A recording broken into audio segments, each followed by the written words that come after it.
कवि सम्मेलन के संयोजक के लिए एक समस्या पैदा हो गई। बाहर से आमंत्रित कवियों से, लोक कवियों में से मैंने देखा कि कवि दरबार नहीं बल्कि मछली बाजार लगा है। अध्यापक, वकील, डॉक्टर, न जाने कितने कवियों का अंबार लगा है। मैंने उन्हीं कवियों में से एक कवियत्री को लाकर मंच पर खड़ा कर दिया और कहा कि कल के कवि, इस कवियत्री पर जो सबसे सुंदर कविता बनाएगा कल के कवि सम्मेलन में स्थान पाएगा। माननीय मंत्री जी कह रहे हैं कि नेताओं पर कविता बनाते हैं। सर, इसमें केवल नेताजी ही छूटे हैं, बाकी सब पेशे के लोग आए हैं।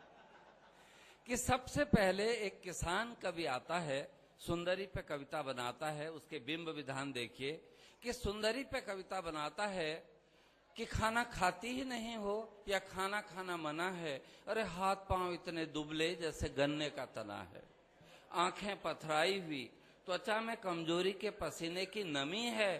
अरे तुम में तो यूरिया सुपर फास्फेट की भारी कमी है। मैंने कहा कविराज, ये फसल नहीं सुंदरी है, बैठ जाइए। कि तभी एक ट्रैफिक पुलिस का कवि आता है, सुंदरी पे कविता बनाता है कि आप आती हैं तो दिल की लाल बत्ती जल जाती है। आशाओं उमंगों के तमाम वाहन खड़े हो जाते हैं, दिल भरा भरा हो जाता है।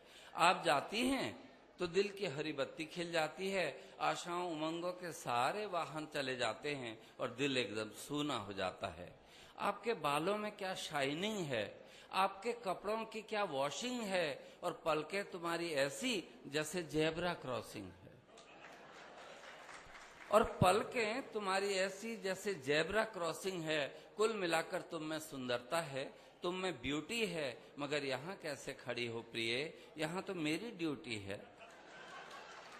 मगर यहाँ कैसे खड़ी हो प्रिय, यहाँ तो मेरी ड्यूटी है। मैंने कहा कवि जी बैठ जाइए। कि तभी एक वकील कवि आता है और सुंदरी पे कविता बनाता है कि किसी खून के मुकदमे की फाइल की तरह फड़फड़ाते तेरे होंठ। उसके बिंब देखिए कि किसी खून के मुकदमे की फाइल की तरह फड़फड़ाते तेरे होंठ, और मुवक्किल की खाली की गई जेब की गहराई ली तेरी आंखें। ये आंखें हैं और कचहरी के प्रांगण में घूमते हुए असंख्य वकीलों के काले कोटों की तरह मंडराते तेरे केस।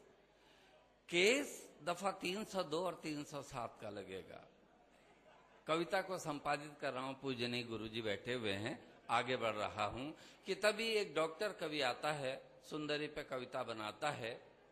कि तभी एक डॉक्टर कवि आता है, सुंदरी पे कविता बनाता है कि मर्क्यूरोक्रोम की लाली लिए तेरे होंठ, स्टरलाइज्ड कॉटन की तरह सफेदी लिए तेरे दांत, और कैल्शियम की बड़ी बड़ी गोलियों से तेरी आंखें। ये आंखें हैं कि इन आंखों से आंखें कहीं और टिकती नहीं, मगर दीवार में लिखी ABCD तुम्हें दिखती है नहीं। मैंने कहा कविराज, आई टेस्ट नहीं, कविता सुनाइए। बोले तेरी इस रूपराशि की सुई ने मेरे हृदय के तमाम जख्मों को सी लिया है, मगर नाखून तो दिखाओ प्रिय, तुम्हें तो पी लिया है। मैंने कहा डॉक्टर साहब इलाज नहीं, कविता। बोले तेरी इस रूप राशि को देखकर दिल में एक टीस सी जगती है, जाती हो तो जाओ, 100 रुपया देती जाओ, इतनी तो मेरी फीस ही लगती है। डॉक्टर साहब बैठ जाइए।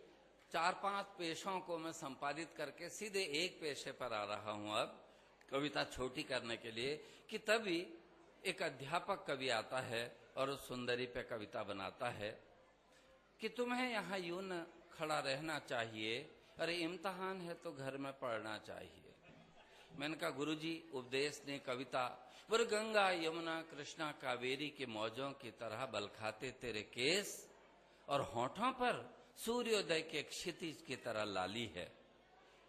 फिर अध्यापकी में आ गए। बोले गंगा यमुना कृष्णा कावेरी के मौजों की तरह बलखाते तेरे केस, और होठों पर सूर्योदय के क्षितिज की तरह लाली है। मगर यहाँ कैसे खड़ी हो बेटी, कोई पीरियड खाली है। मैंने कहा गुरुजी अब तो बैठ ही जाइए। बोले तेरी इस रूप राशि को अध्यापक कवि क्या बखानता है। तेरे इस रूप और प्रकृति की सुंदरता के बीच सरकारी और प्राइवेट स्कूलों की जैसी समानता है। मैंने कहा गुरुजी बैठ जाइए। तभी भारतवर्ष की संस्कृति का प्रतीक एक बूढ़ा चला आता है। वो कवियों में नहीं है लेकिन भारत की संस्कृति है। कि तभी दूर से एक बूढ़ा चला आता है, दूर से ही गुर्राता है कि कहते तो हो कि एक सभ्यता और संस्कृति में हम सबसे बड़े हैं, लेकिन एक अबला को घेरे इतने लोग खड़े हैं। बोलो बेटी यहाँ कैसे आई हो, बोलो बेटी यहाँ कैसे आई हो, क्या समाज के भ्रष्ट भेड़ियों की सताई हो, बोलो बेटी यहाँ कैसे आई हो, बोलो बेटी यहाँ कैसे आई हो, क्या उच्च शिक्षा पाने के बाद भी बेरोजगार हो, या भाई भतीजेवाद के शिकार हो, बोलो बेटी यहाँ कैसे आई हो, क्या दहेज के लोभी पति और ससुराल वालों के सताई हो, बोलो बेटी यहाँ कैसे आई हो, क्या समाज के भ्रष्ट भेड़ियों के सताई हो, बोलो बेटी यहाँ कैसे आई हो। यह समाज कितना ही भ्रष्ट, कितना ही गंदा है, लेकिन तेरा बूढ़ा बाप अभी जिंदा है।